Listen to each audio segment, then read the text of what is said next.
Hi friends, ഇത് 9ൽ നിന്നും 10ാം ക്ലാസ്സിലേക്ക് കയറുന്ന കുട്ടികൾക്ക് ഉപകാരപ്രദമാവുക എന്ന രീതിയിൽ തയ്യാറാക്കിയിരിക്കുന്ന ഒരു വീഡിയോ ആണ്. ഈ വീഡിയോടൊപ്പം തന്നെ ടെക്സ്റ്റ് ബുക്കിൻ്റെ പിക്ചേഴ്സും നമ്മൾ ഇതിനകത്ത് കൊടുത്തിട്ടുണ്ട്. അതുകൊണ്ട് കുട്ടികൾക്ക് ഇത് കൂടുതലായി മനസ്സിലാക്കാൻ സാധിക്കുമെന്ന് തന്നെ വിശ്വസിക്കുന്നു. ടെക്സ്റ്റ് ബുക്ക് ഉള്ളവർക്ക് അതിൽ നോക്കി ഈ ക്ലാസ്സിൽ പങ്കെടുക്കാവുന്നതാണ്. ഇല്ലാത്തവർക്ക് ഈ വീഡിയോയിൽ തന്നെ ടെക്സ്റ്റ് അവൈലബിൾ ആണ്. അപ്പോൾ ഇന്ന് ഞാൻ എടുക്കാൻ പോകുന്നത് ഹിന്ദി പാഠപുസ്തകത്തിലെ ആദ്യത്തെ പാഠത്തിലെ ആദ്യത്തെ കഹാനിയാണ്. ബീർ ബഹൂട്ടി എന്ന് പറഞ്ഞ് പ്രഫാത്ത് എന്ന കഥാകൃത്ത് എഴുതിയ ഒരു കഹാനിയാണ് നമ്മൾ ഇന്ന് ഈ പാഠത്തിൽ നോക്കാൻ പോകുന്നത്. അപ്പോൾ നമുക്ക് കഹാനി സ്റ്റാർട്ട് ചെയ്യാം. ബാദൽ ബഹുത് ബरस लिए थे, फिर भी बहुत सारा पानी उनमें बचा हुआ था. वे खेतों जंगलों के ऊपर छाए हुए थे. सारा आकाश मेघों से भरा था. मेघों की छायाओं में गीली हवाई इधर उधर घूम रही थी. पेड़ों के तने अफीफी गीले थे. मूंगफलियों के हरे खेतों में पीले फूल अफीफी गीले थे. खेतों में छोटा छोटा बाजरा उगा था. बाजरे के लंबे पतले पातों में पानी की बूंदें अटकी हुई थी. बारिश की हवा में गीले खेतों और बारिश की हरियाली का गंध खुली हुई थी. ഇത്രയുമാണ് ആദ്യത്തെ പാരഗ്രാഫ്. ഇനി ഇതിന്റെ അർത്ഥം എന്താണെന്ന് നമുക്ക് നോക്കാം. ഒരു മഴക്കാലത്താണ് നമ്മുടെ കഥ ഇവിടെ സംഭവിക്കുന്നത്. ഒരു മഴയ്ക്ക് ശേഷം പ്രകൃതിയിലുണ്ടാകുന്ന മനോഹരമായ മാറ്റങ്ങളെ പറ്റി കഥാകൃത്ത് ഇവിടെ വിവരിച്ചിരിക്കുന്നു. കാർമേഘങ്ങൾ ഒരുപാട് പെയ്തിരുന്നു. എന്നിട്ടും വളരെയധികം വെള്ളം അവയിൽ അവശേഷിച്ചിരുന്നു. അവ വയലുകളിലും കാടുകൾക്ക് മുകളിലും ഇങ്ങനെ വ്യാപിച്ചു നിൽക്കുകയാണ്. ആകാശം മുഴുവൻ മേഘങ്ങളാൽ നിറഞ്ഞിരിക്കുകയാണ്. അതുപോലെ മേഘങ്ങളുടെ നിഴലുകളിൽ നനുത്ത കാറ്റ് അങ്ങുമിങ്ങും അലയടിച്ചുകൊണ്ടിരിക്കുന്നു. മരങ്ങളുടെ തടികളുടെ നനവ് അപ്പോഴും മാറിയിട്ടുണ്ടായിരുന്നില്ല. നിലക്കടലയുടെ പച്ചപ്പ് നിറഞ്ഞ വയലുകളിലെ മഞ്ഞപ്പൂക്കൾക്ക് അപ്പോഴും നനവ് ഉണ്ടായിരുന്നു. വയലുകളിൽ ചെറിയ ചെറിയ ബാജ്ര മുളച്ചിരുന്നു. ബാജ്രയുടെ നീണ്ടു മെലിഞ്ഞ ഇലകളിൽ വെള്ളത്തുള്ളികൾ തങ്ങി നിന്നിരുന്നത് കാണാൻ വളരെ ഭംഗിയുണ്ടായിരുന്നു. അതുപോലെ മഴക്കാറുകളിൽ കുതിർന്ന വയലുകളിൽ മഴയുടെ പച്ചമണം അലിഞ്ഞു ചേർന്നിരുന്നു. ഇങ്ങനെ വളരെ മനോഹരമായ ഒരു വിവരണമാണ് കഥാകൃത്ത് ആദ്യത്തെ പാരഗ്രാഫിലൂടെ നമുക്ക് നൽകുന്നത്. ഇനി രണ്ടാമത്തെ പാരഗ്രാഫിലേക്ക് പോകുമ്പോഴാണ് നമ്മുടെ കഥയിലെ പ്രധാന രണ്ട് കഥാപാത്രങ്ങളെ നമുക്ക് പരിചയപ്പെടാൻ സാധിക്കുന്നത്. उन्हें बीर बहूटियों से मिलने होता था. वे स्कूल के लिए घर से कुछ समय पहले निकल आते थे. कस्बे से सटे इन खेतों में बीर बहूटियां खोज करते थे. सुर्ख मुलायम गदबदी बीर बहूटियां, धरती पर चलती फिरती खून की प्यारी प्यारी बूंदे. उनके बस्ते उनकी पीठ पर लदे होते थे, कंधों पर टंगे होते थे. वे एक दूसरे के बहुत नजदीक रहकर, बल्कि कहना चाहिए बिल्कुल सटकर बीर बहूटियां खोजते थे. उन्हें देखने के लिए वे बारिश की गंध फरी फुरी जमीन पर बैठ जाया करते थे. ഇനി ബീർ ബഹൂട്ടി എന്ന് പറഞ്ഞാൽ എന്താണെന്ന് പറയാം. അവ ഒരു റെയിൻ ബഗ്സ് ആണ്. എന്ന് വെച്ചാൽ മഴക്കാലത്ത് കാണപ്പെടുന്ന ഒരുതരം ചുവന്ന നിറത്തിലുള്ള ചെറിയ പ്രാണികളാണ്. നിങ്ങളുടെ ടെക്സ്റ്റ് ബുക്കിൽ നോക്കിയാൽ കാണാം, രണ്ട് കുട്ടികൾ, നമ്മുടെ കഥാപാത്രങ്ങൾ രണ്ടുപേരും കുറച്ച് ചുവന്ന പ്രാണികളെ ഇങ്ങനെ നോക്കുന്നതായിട്ട് നമുക്ക് ഇവിടെ മുകളിൽ കൊടുത്തിരിക്കുന്ന ചിത്രത്തിൽ കാണാൻ സാധിക്കും. അപ്പോൾ അവയാണ് ഈ ബീർ ബഹൂട്ടികൾ.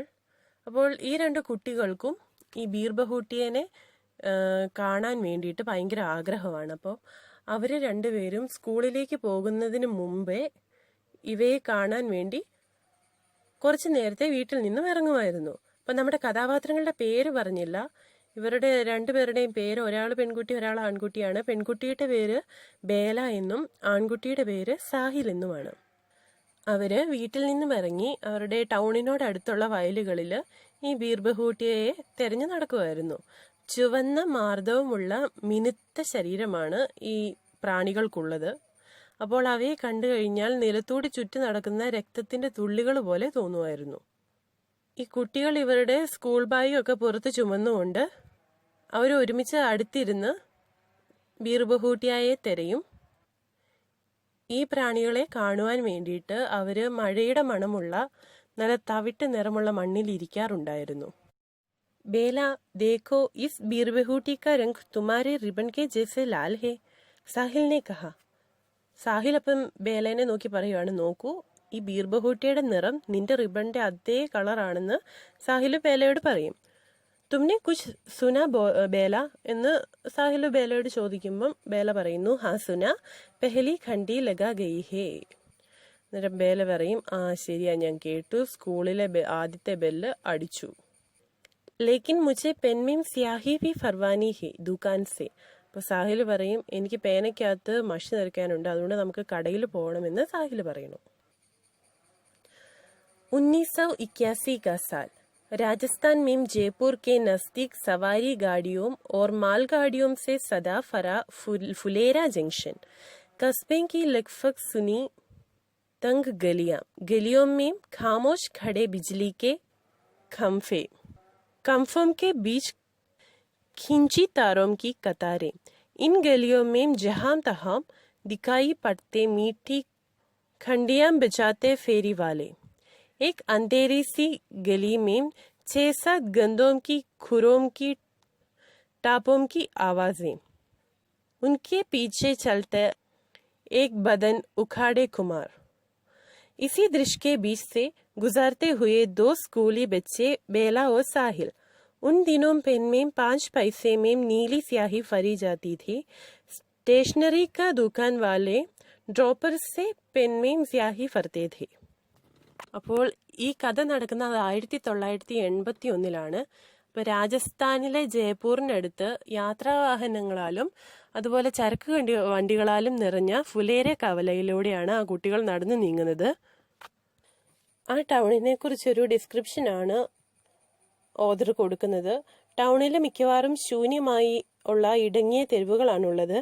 തെരുവുകളിലെ നിശബ്ദമായി നിൽക്കുന്ന വൈദ്യുതിക്കാലുകൾ, ആ വൈദ്യുതിക്കാലുകൾക്കിടയിൽ വലിച്ച കമ്പികളുടെ നിരകൾ, ഈ തെരുവുകളിൽ എവിടെയും കാണപ്പെടുന്ന നല്ല മാധുര്യമാർന്ന മണിയടിക്കുന്ന കാൽനട കച്ചവടക്കാർ, അതുപോലെ ഒരു ഇരുണ്ട തെരുവിൽ 6-7 കഴുത കുളമ്പടികളുടെ ശബ്ദം, അവയുടെ പിന്നാലെ നടക്കുന്ന ഒരു കുശവൻ, ഇങ്ങനെയുള്ള പല പല കാഴ്ചകളെ പറ്റി നമ്മുടെ കഥാകൃത്ത് പറയുകയാണ്. അപ്പൊ ഇവയ്ക്കെല്ലാം ഇടയിലൂടെ നമ്മുടെ 2 കഥാപാത്രങ്ങളും ഇങ്ങനെ നടന്നു പോവുകയാണ്. 2 സ്കൂൾ കുട്ടികൾ, ബേലയും സാഹിലും. അക്കാലത്ത് പേനയിൽ 5 പൈസയ്ക്ക് മഷി നിറയ്ക്കാറായിരുന്നു പതിവ്. നമ്മുടെ ഇപ്പോഴുള്ളതുപോലെ പേനകളൊന്നും അക്കാലത്തില്ലായിരുന്നല്ലോ. സ്റ്റേഷനറി കടക്കാരൻ ഡ്രോപ്പർ കൊണ്ട് മഷി നിറച്ചു കൊടുക്കുകയായിരുന്നു പതിവ്. അപ്പോൾ കുട്ടികൾ 2 പേരും ബെല്ലടിച്ച് കേട്ടു എങ്കിൽ പോലും അവരുടെ പേനയിൽ മഷി നിറയ്ക്കേണ്ട അത്യാവശ്യം ആയതുകൊണ്ട് അവർ നേരെ കടയിലോട്ട് പോവുകയാണ്. पेन में कुछ स्याही बची थी, उसे साहिल ने जमीन पर छिड़क दिया. नई स्याही फरवाने के लिए दोनों दुकान पर पहुंचे. एक पेन स्याही फर दो, साहिल से पहले ही बोले ने दुकान वाले से कहा. बेटा, स्याही की बोतल अफीफी खाली हो गई है, अब तो कल ही मिल पाएगी. लेकिन इसने तो पेन में जो स्याही थी उसकी जमीन पर छिड़क दिया, बेला बोली.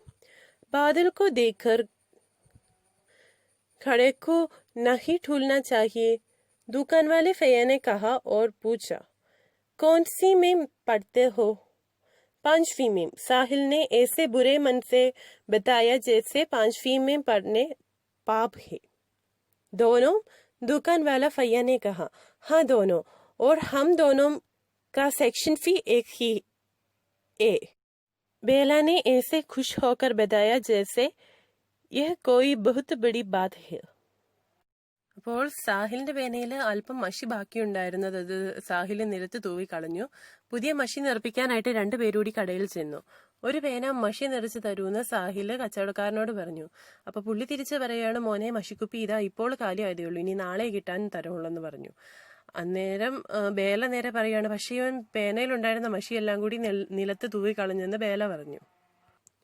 അപ്പോൾ കച്ചവടക്കാരൻ ഒരു പഴഞ്ചൊല്ല് പറയുകയാണ്, മഴക്കോള് കണ്ട് കുടത്തിലെ വെള്ളം കളയണ്ടായിരുന്നു. കച്ചവടക്കാരൻ അങ്ങനെ പറഞ്ഞിട്ട് ചോദിക്കുവാണ്, നിങ്ങൾ ഏത് ക്ലാസ്സിലാണ് പഠിക്കുന്നതെന്ന് ചോദിച്ചു. അപ്പോൾ സാഹില് 5ാം ക്ലാസ്സിൽ എന്ന് പറഞ്ഞു. 5ാം ക്ലാസ്സിൽ പഠിക്കുന്നത് എന്തോ വലിയ പാപമാണെന്നുള്ള രീതിയിലാണ് സാഹില് അദ്ദേഹത്തോട് പറയണത്. അപ്പം കച്ചവടക്കാരൻ ചോദിച്ചു, 2 പേരും 5ലാണോ എന്ന് ചോദിച്ചു. അപ്പൊ ബേല വളരെ സന്തോഷത്തോടെ പറഞ്ഞു, അതെ, ഞങ്ങൾ 2 പേരും ഒരേ ഡിവിഷൻ തന്നെയാണെന്ന് പറഞ്ഞു. അത് ഭയങ്കര സന്തോഷമാണ്, എന്തോ വലിയ കാര്യമാണെന്നുള്ള രീതിയിലാണ് ബേല പറയുന്നത്. ഇനി അവരുടെ 2 പേരുടെയും സൗഹൃദത്തെ പറ്റിയാണ് ബാക്കി പറയുന്നത്. ക്ലാസ് में दोनों पास पास बैठते थे. कॉपी में काम करते तो दोनों कॉपी में काम करते थे, किताब पढ़ते तो दोनों किताब पढ़ते, बल्कि पाठ भी एक ही पढ़ते। साहिल चमकुड़ी। सन 57 में वह तलवार पुरानी थी पढ़ता तो, बोला भी चमकुड़ी सन 57 में वह तलवार पुरानी थी पढ़ती थी। बेला कहती बहन जी पानी पीने चली जाओ, സാഹിൽ ഫി कहता ബഹൻ ജി പാനി പീനെ ചലാ ജാओ.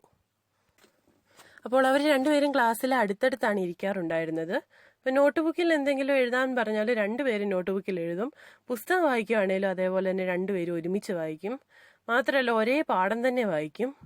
സാഹില് എന്തോ അതേപടി വായിക്കുന്നോ, സാഹില് വായിക്കുന്നത് പോലെ തന്നെ ബേലായും വായിച്ചിരുന്നു. ബേല ടീച്ചറിനോട് കുറച്ച് വെള്ളം കുടിക്കാൻ പൊക്കോട്ടെ എന്ന് ചോദിച്ചാൽ സാഹിലും പറയും ടീച്ചറെ ഞാനും വെള്ളം കുടിക്കാൻ പൊക്കോട്ടെ എന്ന്. സാഹിലും അതേസമയം തന്നെ പറയും. അതുപോലെ തന്നെ രണ്ടുപേരും വളരെ കൂട്ടുകാരായിരുന്നു. गणित का माट साहब सुरेंद्र जी का पीरियड खेल खंडी के बाद आता था. बच्चे उनसे कामते थे और खेल खंडी बंद होने से 2 मिनट पहले ही अपनी अपनी जगहों पर आकर बैठ जाते थे. सुरेंद्र जी माट साहब इसी पीरियड में कॉपी जांचते थे. जरा सी गलती पर बच्चों को इधर उधर फेंक देते थे या चापट मारने लगते थे. उनका हाथ चलना शुरू होता तो रुकना भूल जाता था. एक दिन सुरेंद्र जी माट साहब ने बेला के बालों में पंजा बजाया, पर शायद जिस गलती को पाकर वे उनके बाल पकड़कर फेंकने वाले थे वह गलती थी नहीं ही. उन्होंने बेला को छोड़ दिया. बेला के फैफिक चेहरे को देखकर साहिल बुरी तरह डर गया था. उसने देखा कि बेला के पांव अभी भी कांप रहे थे, जैसे वह खड़े खड़े अभी गिर जाएगी.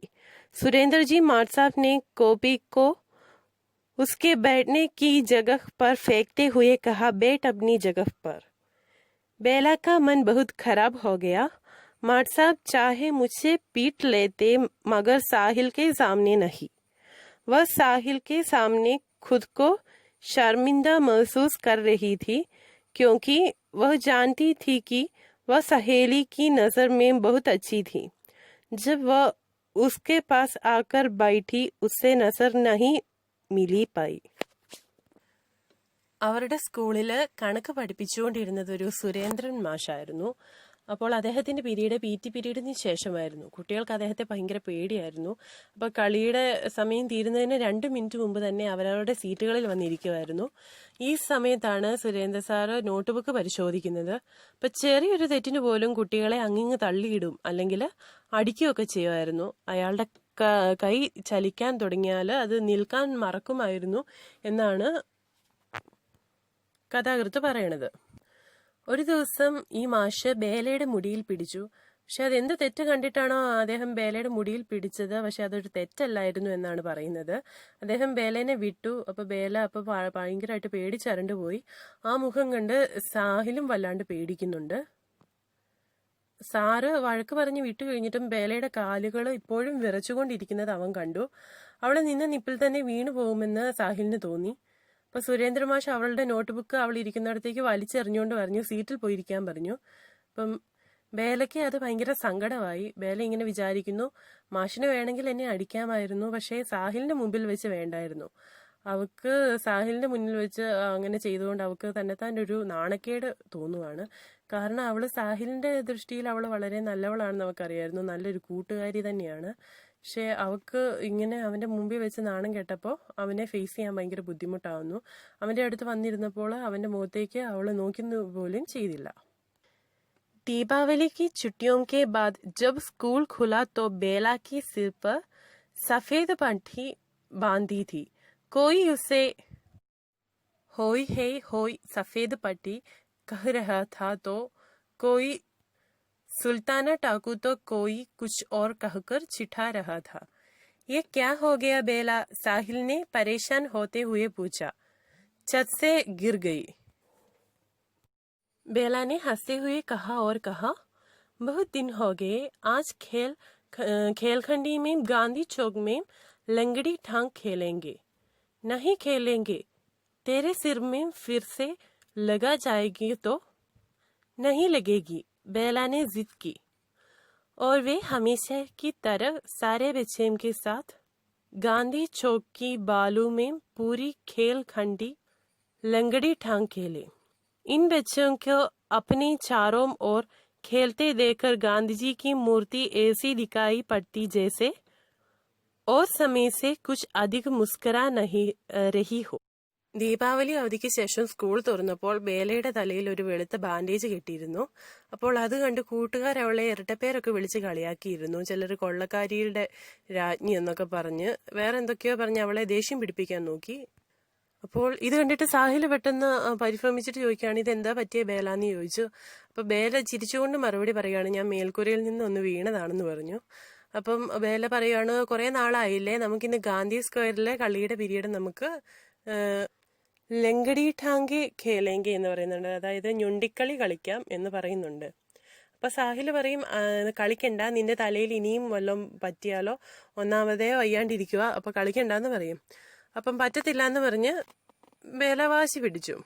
അവള് എന്നത്തെയും പോലെ എല്ലാ കുട്ടികളോടൊപ്പം ഗാന്ധി സ്ക്വയറിലെ മണലില് ഞൊണ്ടി കളിച്ചു. അപ്പൊ ഈ കുട്ടികൾ തനിക്ക് ചുറ്റും കളിക്കുന്നത് കണ്ട് ഗാന്ധി പ്രതിമ മറ്റു സമയങ്ങളെക്കാൾ കൂടുതൽ പുഞ്ചിരിക്കുന്നതായി തോന്നിച്ചു എന്നാണ് राइटर പറയുന്നത്. रविवार का दिन था. साहिल अपने घर में नीम के पेड़ के टाली पकड़कर झूम रहा था. वह एक स्टूल पर चढ़कर झूलता था. अचानक टूटे स्टूल की एक कील साहिल की पिंडली में लग गई. 1 इंच गहरा गड्ढा हो गया.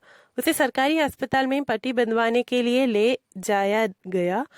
उसने देखा कि 2 लोगों के चोट कर आगे बेला खड़ी है, सिर में पट्टी बंधवाने आई है. स्कूल आते जाते हुए और कक्षा में कई दिनों तक 2 ऐसे बच्चे दिखाई देते रहे जिनमें एक के सिर पर पट्टी बंधी होती और एक की पिंडली में. सफेद पट्टी वाले ये दोनों कहीं पर फीस 7वीं दिखाई देते. 5वीं कक्षा का रिजल्ट आ गया. दोनों छठी में आ गए. ये स्कूल 5वीं तक ही था. साहिल, अब तुम कहाँ पढ़ेंगे? बेला ने पूछा. और तुम कहाँ बैठेंगी बेला? साहिल ने पूछा. मेरे पापा कह रहे थे कि तुझे राजकीय कन्या पाठशाला में पढ़ाएंगे और तुम मुझे अगले साल अजमेर भेज देंगे. वहाँ एक हॉस्टल है, घर से दूर वहाँ अकेला रहूंगा. क्यों साहिल? पता नहीं क्यों. तो यानी कि अब तुम फुलेरा में ही नहीं रहेंगे? नहीं, तुम्हारे रिपोर्ट कार्ड दिखाना. साहिल बेला का रिपोर्ट कार्ड देख रहा था और बेला साहिल का. आज आखिरी बारी वे एक दूसरे की कोई चीजों को छूकर देख रहे थे. ഇപ്പോൾ കണ്ടത് വരെ പറയാം. അപ്പോൾ അതൊരു ഞായറാഴ്ചയായിരുന്നു. അപ്പോൾ സാഹിൽ തന്റെ വീട്ടിൽ ആര്യവേപ്പിന്റെ ഏരത്തേൽ പിടിച്ച് ആടിക്കൊണ്ടിരിക്കുകയായിരുന്നു. പെട്ടെന്ന് സ്റ്റൂളിന്റെ ഒരാണി പൊട്ടി അവന്റെ കാൽമുട്ടിന് പിന്നിലുള്ള ഭാഗത്ത് ഇങ്ങനെ തറച്ചു കയറി 1 ഇഞ്ച് ആഴത്തിലുള്ളൊരു മുറിവുണ്ടായി. അപ്പൊ അവനെ സർക്കാർ ആശുപത്രിയിൽ ബാൻഡേജ് കെട്ടിക്കാനായിട്ട് പേരൻസ് കൊണ്ടുപോവുകയാണ്. അപ്പൊ 2 ആൾക്കാർക്ക് മുന്നിൽ ബേല നിൽക്കുന്നത് അവൻ കണ്ടു. അവളുടെ തലയിലെ മുറിവിന് ബാൻഡേജ് കെട്ടാൻ വേണ്ടിയാണ് അവൾ വന്നത്. അപ്പം സ്കൂളിലേക്ക് വരുമ്പോഴും പോകുമ്പോഴും ക്ലാസ് മുറിയിലും കുറെ നാളത്തേക്ക് അങ്ങനെ 2 കുട്ടികളെ കാണാനിടയായി. എങ്ങനെയാണെന്ന് വെച്ചാൽ ഒരാളുടെ തലയിൽ ബാൻഡേജ് ഉണ്ടായിരുന്നു, മറ്റേയാളുടെ കാലിലും ബാൻഡേജ് ഉണ്ടായിരുന്നു. വെള്ള ബാൻഡേജ് കെട്ടി ഇവർ 2 പേരും എവിടെ നോക്കിയാലും ഒരുമിച്ചായിരുന്നു കാണപ്പെട്ടുകൊണ്ടിരുന്നത്. അപ്പൊ 5ാം ക്ലാസ്സിലെ റിസൾട്ട് വന്നു. അങ്ങനെ 2 പേരും ജയിച്ച് 6ാം ക്ലാസ്സിലെത്തി. അപ്പം അവര് പഠിച്ചുകൊണ്ടിരുന്ന ഈ സ്കൂളിൽ 5ാം ക്ലാസ് വരെ ഉണ്ടായിരുന്നുള്ളൂ. ബേല അപ്പൊ സാഹിലിനോട് ചോദിക്കുകയാണ്, സാഹിലെ നീ ഇനി എവിടെയാ പഠിക്കാൻ പോവാന്ന് ചോദിച്ചു. അപ്പൊ സാഹില് തിരിച്ചു ചോദിച്ചു, നീ എവിടെയാ പഠിക്കാൻ പോകുന്നതെന്ന് ചോദിച്ചു. അപ്പം ബേല പറഞ്ഞു, എന്റെ അച്ഛൻ പറയുന്നത് ഞാൻ കേട്ടു, എന്നെ സർക്കാർ ഗേൾസ് ഹൈസ്കൂളിലാണ് പഠിപ്പിക്കാന്ന് പറയുന്നത് കേട്ടു. അപ്പോൾ സാഹില് പറയുന്നത്, എന്റെ അച്ഛൻ പറഞ്ഞു എന്നെ അടുത്ത വർഷം അജ്മീറിലോട്ട് വിടും, അവിടെ ഒരു ഹോസ്റ്റലുണ്ട്, അപ്പൊ വീട്ടിൽ നിന്നും ദൂരെ അവിടെ ഒറ്റയ്ക്ക് കഴിയണം എന്നാണ് പറഞ്ഞത്. അതെന്നാന്ന് ചോദിക്കുമ്പോൾ എന്താന്ന് എനിക്ക് അറിയാൻ മേലാന്ന് സാഹില് മറുപടി പറയും. അന്നേരം അവള് പറയും, അതായത് നീ ഫുലേരയിൽ ഉണ്ടായിരിക്കില്ല അല്ലേന്ന് ചോദിക്കും. അന്നേരത്തേക്കും സാഹില് ചോദിക്കും, ഇല്ല, നിന്റെ മാർക്ക് ലിസ്റ്റ് ഞാൻ കാണട്ടെ എന്ന് സാഹില് ചോദിക്കും. സാഹില് ബേലയുടെ മാർക്ക് ലിസ്റ്റ് നോക്കും, ബേല സാഹിലിന്റെയും നോക്കുന്നു. ഇത് അവസാനമായി അവരവരുടെ സാധനങ്ങളിൽ പരസ്പരം സ്പർശിച്ചു നോക്കുകയായിരുന്നു. ഇനി അവര് മീറ്റ് ചെയ്യത്തില്ല എന്ന് അവർക്കറിയാമായിരുന്നു. തുമാരി ആँख में आंसू क्यों आ रहे हैं बेला? मुझे क्या पता, बेला ने टबटबाई आंखों से हंसते हुए कहा। साहिल की आंखें बीरबहुटी की तरह लाल होने लगी थी और उनमें बारिश की बूंदें सा पानी फर गया था। बेला कहने लगी, मैं चिढ़ाऊं अब तुम्हें? रोनी सूरत साहिल, रोनी सूरत साहिल। बारिशों आने में 1.5 महीना बाकी था, लेकिन यह बारिशों से पहले की बारिश का एक दिन था। आसमान में घटाएं घिरी थी, फूल फरी तेज हवाएं चल रही थी, पानी बरस रहा था। फुलेरा कस्बे की बादल छाई एक गली में 5वीं से 6वीं में चली गई एक लड़की जा रही थी।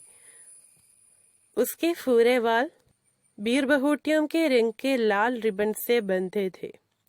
दूसरी दिशा को जाती एक गली में 5वीं से 6वीं में गया एक 11 साल का लड़का जा रहा था। इसकी पिंडली में बीरबहुटी के रंग का सा 1 इंच लंबा चोट का निशान था। അപ്പോൾ അവരിനി കാണുകയില്ല എന്നുള്ള ഒരു അവസ്ഥയിലെത്തിയപ്പോഴേക്കും ബേല കരയാൻ തുടങ്ങി. അപ്പോൾ സാഹിൽ ചോദിക്കുന്നു, നിന്റെ കണ്ണുകളിൽ നിന്ന് കണ്ണുനീര് വരുന്ന എന്നാ ബേലെ എന്ന് ചോദിക്കും. എനിക്ക് എങ്ങനെ അറിയാമെന്ന് നിറഞ്ഞു തുളുമ്പുന്ന കണ്ണുകളോടെ ചിരിച്ചുകൊണ്ട് ബേല പറഞ്ഞു. അപ്പോൾ അത് കണ്ടപ്പോഴത്തേക്കും സാഹിലിന്റെ കണ്ണുകൾ ബീർബഹൂട്ടിയ പോലെ ചുമക്കാൻ തുടങ്ങി എന്നാണ് പറയുന്നത്. അതിൽ മഴത്തുള്ളികൾ കണക്കെ വെള്ളം നിറഞ്ഞു. അപ്പം ബേല പറയാൻ തുടങ്ങി, ഇനി ഞാൻ നിന്നെ വേണേ ഒന്ന് ദേഷ്യം പിടിപ്പിക്കാം എന്ന് പറഞ്ഞുകൊണ്ട് സാഹിൽ കരയാൻ തുടങ്ങിയെന്ന് പറഞ്ഞ് ബേല ബഹളം വെക്കാൻ തുടങ്ങി. അങ്ങനെ അവർ രണ്ടുപേരും ഒന്നിച്ചുള്ള അവസാനത്തെ ദിവസം കഴിഞ്ഞു. ഇനി അടുത്ത പാരഗ്രാഫിൽ പറയുന്നത് ഇങ്ങനെയാണ്. മഴക്കാലം വരാൻ ഒരു 1.5 മാസം കൂടി ബാക്കിയുണ്ടായിരുന്നു. പക്ഷേ ഇത് മഴക്കാലത്തിന് മുമ്പുണ്ടായിരുന്ന ഒരു മഴ ദിവസമായിരുന്നു. ആകാശത്ത് കാർമേഘങ്ങൾ ഇങ്ങനെ പരന്നു വന്നിരുന്നു. പൊടിപടലങ്ങൾ നിറഞ്ഞ കാറ്റ് വീശുന്നുണ്ടായിരുന്നു. മഴ പെയ്യുന്നുണ്ടായിരുന്നു. ഫുലേര ടൗണിലെ ഇങ്ങനെ കാർമേഘങ്ങളാൽ നിറഞ്ഞ ഒരു തെരുവിൽ 5ാം ക്ലാസ്സിൽ നിന്ന് 6ലെത്തിയ ഒരു പെൺകുട്ടി നടന്നു പോയിക്കൊണ്ടിരിക്കുകയായിരുന്നു. അവളുടെ തവിട്ടി നിറമുള്ള മുടി നമ്മുടെ ബീർബഹൂട്ടിയയുടെ കളറുള്ള ചുവന്ന റിബൺ കൊണ്ട് കെട്ടിയിരുന്നു. മറ്റൊരു ദിശയിലേക്ക് പോകുന്ന ഒരു തെരുവിൽ 5ാം ക്ലാസ്സിൽ നിന്ന് 6ലെത്തിയ 11 വയസ്സുള്ള ഒരു ആൺകുട്ടി നടന്നു പോകുന്നുണ്ടായിരുന്നു. അവന്റെ കാൽമുട്ടിന് പിറകിലെ മാംസപേശിയിൽ ബീർബഹൂട്ടിയയുടെ നിറമുള്ള 1 ഇഞ്ച് നീളമുള്ള മുറിവിന്റെ പാടുണ്ടായിരുന്നു എന്നും പറഞ്ഞുകൊണ്ടാണ് നമ്മുടെ ഈ കഥ ഇവിടെ അവസാനിക്കുന്നത്. 5ൽ പഠിക്കുന്ന 2 നിഷ്കളങ്കരായ കുട്ടികളുടെ സൗഹൃദത്തിന്റെ